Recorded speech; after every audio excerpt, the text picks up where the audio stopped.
మీరు ఇంజనీరింగ్ చేశారా? జాబ్స్ కోసం సెర్చ్ చేస్తున్నారా? 3600 మందికి పైగా స్టూడెంట్స్ కి జాబ్స్ వచ్చేలా చేసిన code Gyan 100 days software course లో జాయిన్ అవ్వండి. మీ కెరియర్ ని బిల్డ్ చేసుకోండి. నమస్తే, వెల్కమ్ టు సుమన్ టీవీ. నేను మీ యాంకర్ శ్రీ.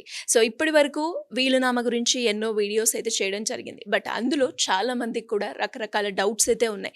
అసలు వీలునామా ఎవరు రాయాలి, ఎప్పుడు రాయాలి, రాసిన వాళ్ళు మరణిస్తే ఎలా ఉంటుంది, ఇలా ఒకటి కాదు రెండు కాదు ఎన్నో రకాల క్వశ్చన్స్ వీలునామా గురించి చాలా మంది అడగడం జరిగింది.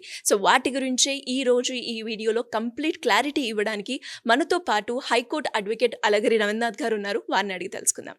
నమస్కారం సార్. నమస్తే అండి శ్రీ గారు. సార్, వీలునామా గురించి ఇప్పటి వరకు ఆల్మోస్ట్ ఒక 5-6 ఎపిసోడ్స్ అయితే మనం చేయడం జరిగింది. అయినా కానీ చాలా మంది కూడా కమెంట్లో, సార్ ఇప్పుడు వీలునామా రాస్తే ఎవరు రాయాలి, యాన్సిస్టర్ ప్రాపర్టీకి కూడా మనం వీలునామా రాసుకోవచ్చా అని చాలా డౌట్స్ అయితే ఉన్నాయి. సో ఆ క్వశ్చన్స్ అని నేను ఈరోజు తీసుకురావడం జరిగింది మీ ముందుకి. సో 1 by 1 మనమైతే దాని గురించి డిస్కస్ చేద్దాం సార్. తప్పనిసరిగా అండి. అండ్ ముందుగా అసలు వీలునామా అనేది ఎవరు రాయాలి, ఎందుకు రాయాలి, ఎప్పుడు రాయాలి సార్? 18 సంవత్సరాలు నిండినటువంటి స్త్రీ కానీ పురుషులు కానీ వాళ్ళకి సంబంధించినటువంటి స్వార్జితమైనటువంటి ఆస్తి, అంటే తను సంపాదించుకున్నటువంటి ఆస్తి, ఆ ఆస్తికి సంబంధించిన వివరాలు, అంటే నాట్ ఓన్లీ ప్రాపర్టీస్ ఒక్కటే కాకుండా గోల్డ్ కావచ్చు, ప్రాపర్టీస్ కావచ్చు, బ్యాంక్ షేర్స్, అదేవిధంగా తమకున్నటువంటి కాపీ రైట్స్, ఇట్లాంటి ఇతరత్ర ఏదున్నా సరే తన స్వార్జితమైన ప్రాపర్టీ 18 ఏళ్ళు నిన్నటువంటి ఏ వ్యక్తి అయినా సరే మనకి ఈ యొక్క వీలునామా అన్నది రాసుకోవచ్చు సిరిగారు. అంటే ఎప్పుడు రాయాలి సార్? పర్టికులర్ టైం అంటూ ఉంటుందా? పర్టికులర్ టైం అనేం కాదండి, వీలునామా ఎప్పుడైనా రాసుకోవచ్చు.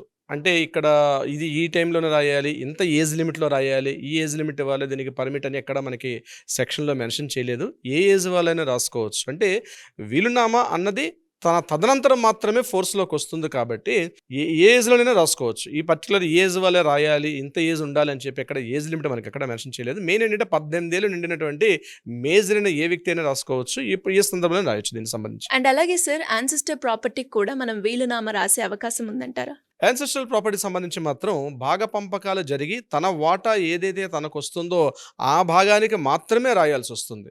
అంటే ఉదాహరణకి ఒక 10 ఎకరాల పొలం ఉంది, 4 అన్నదమ్ముల నుంచి వచ్చింది, ఇంకా అన్నదమ్ముల యొక్క షేర్లో ఉంది. అటువంటి సందర్భాల్లో భాగ పంపకాలు జరిగి తనకేదైతే షేర్ వచ్చిందో, తనకేదైతే సంక్రమించిందో ఆ యొక్క ప్రాపర్టీని మాత్రమే రాసుకునే హక్కు ఉంటుంది తప్పించి తనకు సంబంధించిన ప్రాపర్టీని మాత్రం అందులో రాసే అవకాశం మాత్రం ఎట్టి పరిస్థితులు లేదండి. అండ్ అలాగే సార్, వీలునామా రాసేటప్పుడు మనం ఎలాంటి జాగ్రత్తలు పాటించాల్సిన అవసరం ఉందంటారు? తప్పనిసరిగా వీలునామా రాసేటప్పుడు జాగ్రత్తలు ఏంటంటే, మనం ఏమైతే రాస్తున్నామో మెయిన్ ఏంటంటే సౌండ్ మైండ్తో ఉండాలి. అంటే మానసికంగా పూర్తి స్థాయిలో పూర్తిగా ఎవరు ఏం చెప్తున్నారు, తను ఏం రాస్తున్నాం ఉంది, అది చాలా ఇంపార్టెంట్. ఫస్ట్ మనం రాసేటప్పుడే విల్లీళ్ళు రాస్తాం, ఐఎమ్ వెరీ సౌండ్ మైండ్ అని చెప్పి మెన్షన్ చేస్తాం. సో ఇది హెల్త్ కండిషన్ వైజ్ ఉండాలి. సో ఇది ఫస్ట్ ఇంపార్టెంట్. ఇక జాగ్రత్తలు పాటించాల్సిన విషయం ఏంటంటే, తమకు సంబంధించిన ఏవైతే డాక్యుమెంట్స్ ఉంటాయో ఆ టోటల్ వివరాలన్నీ కూడా దానికి సంబంధించినటువంటి అడ్వకేట్ గారిని సంప్రదించినప్పుడు ఒక అడ్వకేట్ని సంప్రదించడం చాలా ఇంపార్టెంట్. ఇది జాగ్రత్తల్లో చాలా ఫస్ట్ జాగ్రత్త ఏమిటంటే అడ్వకేట్ని సంప్రదించాలి. చాలామంది ఏం చేస్తారంటే దగ్గరగా ఉన్నటువంటి ఒక డాక్యుమెంట్ రైటర్స్ అని వాళ్ళని వెళ్తారు. వాళ్ళు రాయకూడదనేం కాదు, రాసుకోవచ్చు. కానీ జాగ్రత్త ఏమిటంటే వాళ్ళ దగ్గర స్టాండర్డ్ ఫార్మేట్ ఉంటుంది, మీరు చెప్పిన డీటెయిల్స్ వాళ్ళు ఎంటర్ చేస్తారు. అలా కాకుండా మీరు ఒక అడ్వకేట్ దగ్గరికి వెళ్ళి కూర్చునేటప్పుడు పూర్తి డీటెయిల్స్ అన్నీ ఆయన తీసుకుంటారు, దానికి ఉన్న లీగాలిటీస్ అన్ని డిస్కషన్ చేసి దాని తగ్గట్టుగానే వెళ్ళాలి. ఉదాహరణకి నేను చెప్తాను, ఒక మెడికల్ షాప్కి వెళ్ళి మనకేదో ఒంట్లో బాగాలేదని చెప్పి అడిగితే ఆయన ఇచ్చిన ట్యాబ్లెట్ ఇచ్చిన విధానం వేరు. ఒక కన్సల్ట్, ఒక దానిలో ప్రామినెంట్ ఉన్న డాక్టర్ గారు దాన్ని కన్సల్ట్ చేసి ఆయన పూర్తి వివరాలు తీసుకున్నాక ఆయన ప్రిస్క్రిప్షన్ మీద తీసుకున్నటువంటి ఒక ట్యాబ్లెట్కి ఎంత వాల్యూ ఉంటుందో, ముఖ్యంగా వీలునామా రాసేటప్పుడు కూడా ఒక స్పెషలైజ్డ్ ఒక అడ్వకేట్ని సంప్రదించి ఆయన దగ్గర మన వివరాలన్నీ డీటెయిల్స్ చేసిన తర్వాత ఆయన చెప్పిన విధానంగా రాసుకోవడం చాలా ఇంపార్టెంట్. ఇది ఒక వెరీ వెరీ కీ పాయింట్ అనమాట. ఇది కాకుండా స్త్రీ అయినా పురుషులైనా ముఖ్యంగా వాళ్ళ యొక్క పిల్లలకి తెలియకుండా ఉంటే చాలా మంచిది. ఈ జాగ్రత్తలు చాలా చాలా ఇంపార్టెంట్. మనం ఏదైతే ప్రాపర్టీ రాస్తున్నామో, ఎవరికైతే రాస్తున్నాం మనకి కింద తెలిసిందనుకోండి, ఇంకా మన లైఫ్లో ఉంటాం. పలానా వాళ్ళకి వీలునామా రాస్తున్నాం, ఒకరికే ఇచ్చి ఇంకొకంటే మన స్వార్జిత ప్రాపర్టీ ఎవరికైనా ఇచ్చుకునే హక్కు మనకు ఉంటుంది. సపోజ్ మనకి 2 పిల్లలు ఉన్నారు, 2 పిల్లల్లో ఒక పెద్దవాడికి రాయొచ్చు, చిన్నవాడికి రాయకపోవచ్చు, లేకపోతే ఆడపిల్లకి రాయొచ్చు, ఆడపిల్లకి రాయకపోవచ్చు. ఇటువంటి సందర్భాల్లో ఒకరికి ఒక ప్రాపర్టీ రాయొచ్చు, ఇంకో ప్రాపర్టీ రాయొచ్చు. మాకు అది కావాల్సకుండా ఇట్లా రాశారని చెప్పి పిల్లలకి కానీ తెలిసింది అంటే వాళ్ళు మీ మీద మానసికంగా శారీరకంగా మీ మీద దాడి చేసే అవకాశం ఉంటుంది. కాబట్టి మీరు వీలునామా రాస్తుంటే ఆ వీలునామాకి మీకు ఇష్టమైన అంటే మీకు తెలిసిన పర్సన్ ఎవరు ఉంటారో మీతో వాళ్ళని షేర్ చేసుకోవడం మంచిది. ఇంకా అడ్వకేట్ని పర్సనల్గా కలిసి మాట్లాడుకునేటప్పుడు ఇది ప్రధానమైన జాగ్రత్త. వీలునామా అంది ఎవరికి తెలియకుండా రాసుకుంటేనే చాలా మంచిది. లేకపోతే మీరు అనేక రకాల ఇబ్బందులకు గురే అవకాశం ఉంటుంది శ్రీగారు. అండ్ అలాగే సార్ వీలునామా మనం రాసేటప్పుడు అసలు మనం ఏ పాయింట్స్ అందులో ఇంక్లూడ్ చేయాలి, ఏ పాయింట్స్ ఇంక్లూడ్ చేయొద్దు సార్? ఏ పాయింట్స్ ఇంక్లూడ్ చేయాల్సిన పాయింట్స్ ఏంటంటే మనకి ఏదైతే అసెట్స్ ఉంటాయి, మనకి ఎక్కడెక్కడైతే హౌస్ కావచ్చు, అపార్ట్మెంట్లో ఫ్లాట్, ఇల్లు, భూమి లేదా ఇతరత్ర ఏదన్నా సరే, వ్యవసాయ భూమా, మెట్ట భూమా, బంజర భూమా, లేకపోతే పంటలో ఉందా, పల్లపు భూమా, ఏ రకమైన ఇతరత్ర వ్యవసాయ భూమి అని రాసుకోవచ్చు. ఇది కాకపోతే ఇల్లు, లేకపోతే అపార్ట్మెంట్లో ఫ్లాట్ ఇది ఉంటే అది రాసుకోవచ్చు. ఇవి కాకుండా గోల్డ్ ఎంత ఉంది, ఆ గోల్డ్ వివరాల యొక్క అవి కూడా ఇంపార్టెంట్. అంటే సపోజ్ బంగారపు హారం ఉంటుంది, నెక్లెస్ ఉంటుంది, రింగ్స్ ఉంటాయి, ఆ బ్రాస్లెట్ ఉంటుంది, ఇవి కూడా వివరాలు క్లియర్గా ఎన్ని రింగ్స్ ఉన్నాయి, ఎన్ని చైన్స్ ఉన్నాయి, అదేవిధంగా ఎన్ని బ్రాస్లెట్స్ ఉన్నాయి, ఇవన్నీ కూడా క్లియర్గా డీటెయిల్ వివరాలన్నీ రాసుకొని ఎవరెవరికి అందజేయాలి, అమ్మాయికి ఏమి ఇవ్వాలి, అబ్బాయికి ఏమి ఇవ్వాలి, ఎవరికి ఏమి ఇవ్వాలని చెప్పి కూడా క్లియర్గా నేను రీసెంట్గా రాసిన డాక్యుమెంట్ కూడా వివరాలన్నీ రాస్తాం, మెన్షన్ చేస్తాం. అమ్మ మీ దగ్గర ఎంత ఉంది, సపోజ్ నా దగ్గర ఒక పావు కిలో బంగారం ఉంది 250 గ్రాములు, ఇందులో నెక్లెస్ ఏముంది, పెద్ద హారం ఏముంది, పెద్ద హారం అంటారు, అలాగే కమ్మలు ఉంటాయి, అదేవిధంగా చేతికి బ్యాంగిల్స్ ఉంటాయి, ఎన్ని బ్యాంగిల్స్ ఉన్నాయి, రింగ్స్ ఎన్ని ఉన్నాయి, ఎవరెవరికి ఎన్ని బ్యాంగిల్స్, సపోజ్ ఒక 5 బ్యాంగిల్స్ ఉన్నాయి, ఒక 6 బ్యాంగిల్స్ ఉంటాయి, 2 బ్యాంగిల్స్ పెద్ద అమ్మాయికి, 4 బ్యాంగిల్స్ చిన్న అమ్మాయికి, ఇట్లా డీటెయిలింగ్ అనేది చాలా ఇంపార్టెంట్. ఇది గోల్డ్ విషయానికి వచ్చినట్టయితే. ఇది కాకుండా బ్యాంక్ సంబంధించినటువంటి లావాదేవీలు ఉంటాయి, ఎఫ్డి ఉంటుంది. ఒక్కొక్క బ్యాంకులో ఎంతెంత ఇవ్వడం, ₹1,00,000 కావచ్చు, 10,000 కావచ్చు. నేను ఉన్నంత కాలం ఈ అమౌంట్ వీళ్ళకి నా తదనంతరం వీళ్ళకి అందాలి అనే విషయం వచ్చినప్పుడు ఆ bank details, bank account numbers, IFSC numbers సహా అందులో మనం ఎంటర్ చేసుకోవాల్సి వస్తుంది. ఇక ఎవరెవరికి ఇవ్వాలన్న విషయాన్ని కూడా క్లియర్గా మనం బెక్విత్ అంటాం, మనం డాక్యుమెంట్ రాసేటప్పుడు అవి కూడా క్లియర్గా మెన్షన్ చేసుకుంటూ ఏమేమైనా రాసుకోవచ్చు. కాపీ రైట్స్ రాయొచ్చు. ఇంకా చెప్పాలంటే మనం ఆల్రెడీ మన తదనంతరం మనం వాడుతున్న యూట్యూబ్ పాస్వర్డ్స్ ఉంటాయి, మనం కాపీ రైట్స్ ఉంటాయి, వాటి మీద కూడా యూట్యూబ్, ఇన్స్టా ఇట్లాంటివి కూడా కాపీ రైట్స్ ఉంటాయి. సో వాటికి కూడా మనం వీలునామాలో పొందుపరిచే అవకాశం. ఇది కాకుండా మన యొక్క పెంపుడు జంతువులు ఉంటాయి, పెట్ డాగ్స్ ఉంటాయి, కొంతమంది గోశాలు ఉంటాయి, ఇట్లాంటివి. నా తదనంతరం తర్వాత నా అంత్యక్రియలు ఎవరెవరు చేయాలి, ఏమేమి చేయాలి, ఎప్పుడెప్పుడు చేయాలి, ఎలా చేయాలి, ఎంత ఖర్చు పెట్టాలనే వివరాలు కూడా అందులో పొందుపరుస్తాం అనమాట.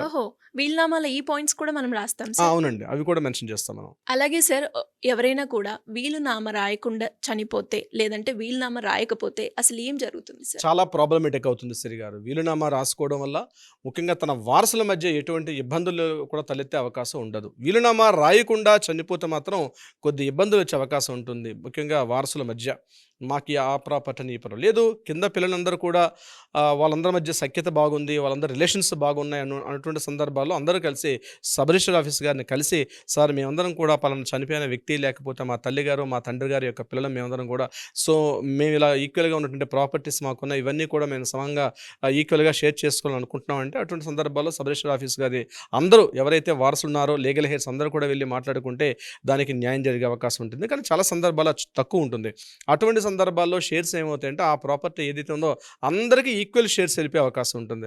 అది కూడా నేను చెప్పినట్టుగా 1 నిమిషం 2 నిమిషాల్లో ఒక రోజు జరిగే ప్రక్రియ కాదు, ఇది కొన్ని నెలలు కొన్ని సంవత్సరాలు కూడా అవకాశం ఉంటుంది.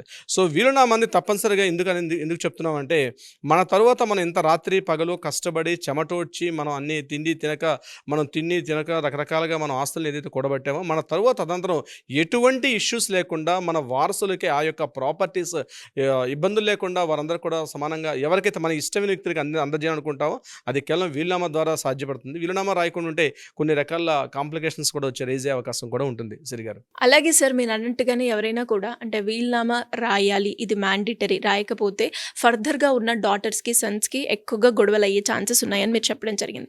అలా వీలునామా రాసుకున్న తర్వాత రిజిస్ట్రేషన్ ప్రాసెస్ అనేది దీనికి ఉంటుందా, ఉంటే ఎలా ఉంటుంది? మనకి సెక్షన్లో చెప్పింది ఏంటంటే రిజిస్ట్రేషన్ చేయాలని ఎక్కడా మెన్షన్ చేయలేదు. తెల్ల కాగితం మీద రాసుకున్నటువంటి వీలునామా కూడా, ఎందుకంటే మనకి స్వాతంత్రానికి పూర్వం 1925లో ఈ యొక్క చట్టం ఏర్పాటైంది. ఈ యొక్క వీలునామా విలిడీడ్ అనేది 1925లో ఉన్నటువంటి చట్టం కాబట్టి అప్పటి నుంచి కూడా ఉంది.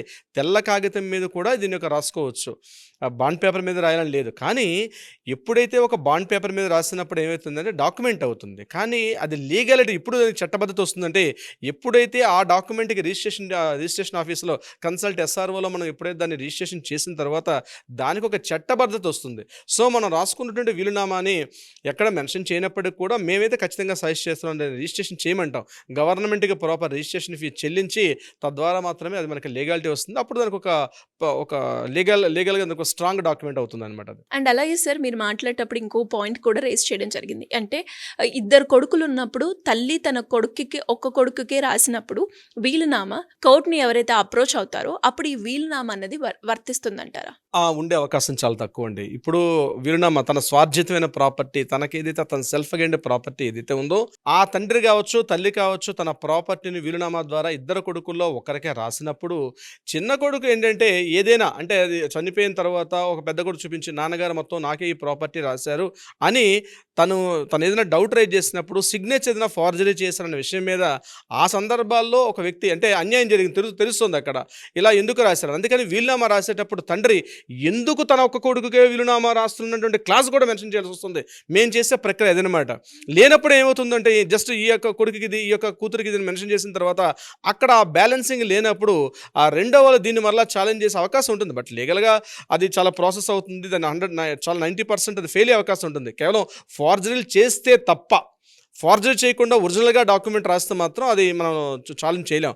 అటువంటి సందర్భాలు అందుకని ఈ కాంప్లికేషన్స్ కూడా ఉండకూడదని చెప్పి ఏం రాస్తామంటే ఈ డాక్యుమెంట్ ఇలా రాసిన సందర్భాల్లో కేవలం ఒకరికే ఎందుకు రాసాం లేకపోతే కూతురికే ఎందుకు రాశాను అన్నటువంటి తన కారణాలు కూడా మేము కొంత డీటెయిలింగ్ ఇక్కడ ఎక్స్ప్లెయిన్ చేసే అవకాశం ఉంటుంది.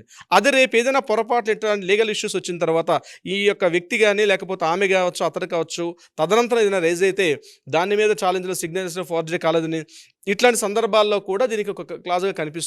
బట్ 90% వీలునామాని ఛాలెంజ్ చేసే అవకాశం లేదు. ఏదైనా అతను డౌట్ చేసినప్పుడు మాత్రం అవకాశం ఉంటుంది. సిరిగారు ఒక్కసారి కనుక వీలునామా రాస్తే ఎన్ని రోజుల వరకు అది వర్తిస్తుందంటారు? వీలునామా ఒక్కసారి రాస్తే వర్తించడమే కాదు. ఇక్కడ వీలునామా ఏంటి, వీలునామా తను జీవిస్తున్న కాలంలో వీలునామాని రాస్తారు. ఆ వీలునామా మాత్రం ఫోర్స్లోకి వచ్చే అవకాశం మాత్రం తదనంతరం తన చనిపోయిన తర్వాత మాత్రమే వీలునామా ఫోర్స్లోకి వస్తుంది. కాబట్టి వీలునామా ఫోర్స్లోకి వచ్చిన తర్వాత ఎప్పుడైనా ఆ వీలునామా డాక్యుమెంట్ ఒక అడ్వకేట్ దగ్గర పెట్టొచ్చు లేకపోతే సంబంధికుల నమ్మకం ఉన్నటువంటి ఒక వ్యక్తుల దగ్గర పెట్టి ఉండొచ్చు. కాబట్టి తర్వాత ఆ వీలునామా ప్రకారం ఉన్నట్టుగా దాన్ని డివిజన్ చేసుకొస్తారు. కాబట్టి దానికి ఒక కాల పరిమితి ఇన్ని రోజుల్లో చేయాలంటూ ఏం లేదు. వీలునామా తర్వాత తదనంతరం ఎప్పుడైనా ఈ వీలునామా అనేది చేసుకోవచ్చు అనమాట.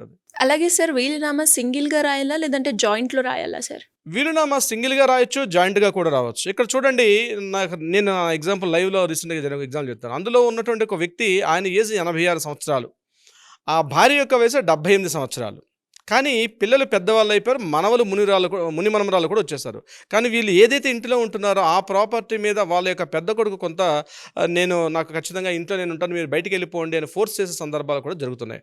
అటువంటి సందర్భాల్లో జాయింట్గా రాసుకుంటారనమాట. అంటే మా ఇద్దరిలో ఏ ఒక్కరు లైఫ్లో ఉన్నప్పటికీ కూడా అంటే మేమందరం మా ఇద్దరు పూర్తిగా చనిపోయిన తర్వాత మాత్రమే వస్తుంది.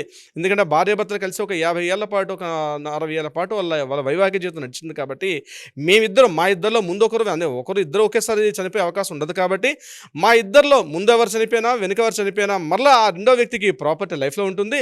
అది కాకుండా మేమిద్దరం పూర్తిగా తెరమరుగైన తర్వాత మాత్రమే ఈ ప్రాపర్టీస్లోకి వచ్చే అవకాశం ఉంటుంది అన్న సందర్భంలో అప్పుడు జాయింట్గా కూడా వీలునామా రాసే అవకాశం ఉంటుంది. సిరిగారు ఎవరైతే వీలునామా రాస్తున్న వ్యక్తి సడన్గా మరణిస్తే ఆ వీలునామా కంప్లీట్ కాకపోతే మళ్ళీ ఆ వీలునామా కంప్లీట్ చేసే స్కోప్ ఎవరికి ఉంటుంది సార్? అలా కంటిన్యూషన్ ఉండే అవకాశం లేదు. వీలునామా అన్నది ఇప్పుడు మమ్మల్ని వచ్చి సంప్రదించారంటే మేము జస్ట్ ఒక 2-3 డేస్లో వీలునామాని డ్రాఫ్ట్ చేసేస్తే ఇమీడియట్గా రిజిస్ట్రేషన్ చేసేసుకుంటాం. రిజిస్ట్రేషన్ అనేది నెక్స్ట్ మినిట్ నుంచి అది ఫోర్స్లో ఉంటుంది. కాబట్టి అది పెద్దగా ఇబ్బంది ఉండే అవకాశం ఉండదు. సరిగారు సో చాలా మంది రేస్ చేసిన క్వశ్చన్స్ ఏవైతే ఉన్నాయో ఈ రోజు మీ ముందుకు తీసుకురావడం జరిగింది. ఇంకా చాలా మందికి వీలునామా గురించి అనేక రకాల డౌట్స్ అయితే ఉన్నాయి.